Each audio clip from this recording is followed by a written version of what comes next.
چین ویلي له افغانستانه د وچې او تازه میوې صادرات ډیرو. په سلامونو مهار کلی کوم، زموږ یوټیوب چینل ته پخیر راغلی. که غواړئ په بشپړه توګه معلومات ترلاسه کړئ نو ویډیو راسره تر پایه وګورئ. په کابل کې د چین سفیر ژمنه کړې چې هیواد به له افغانستان څخه د وچې او تازه میوې صادرات ډیر کړي. د بهرنیو چارو وزارت د معلوماتو له مخې تېره ورځ د افغانستان د بهرنیو چارو سرپرست وزیر امیر خان متقي په کابل کې د چین له سفیر وانګ یو سره لیدلی دی.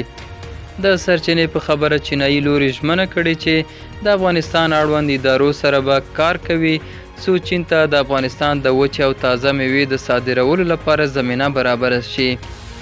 سرچینې کاږي متقي په یاد لیدنه کې ویلي مسؤلیت لري چې د افغانستان او چین ترمنځ د هوا او ځمکې له لارې سوداګرۍ ته وده ورکړي څو پر جلغوزو سربیره چین ته د افغانستان د زعفرانو، بادامو او انارو د لیږد زمینه هم برابره شي. هغه ویلي هڅه دا ده څو چین ته د افغان توکو د صادراتو زیاتوالي په موخه اړوند افغان ارګانونو له چینایي لوري سره نږدې او اغیزناکې دوه اړخیزې ناستې ولري. دا و زموږ نننۍ چمتو شوی ویډیو. تر بیا ښه وخت، ښې چارې.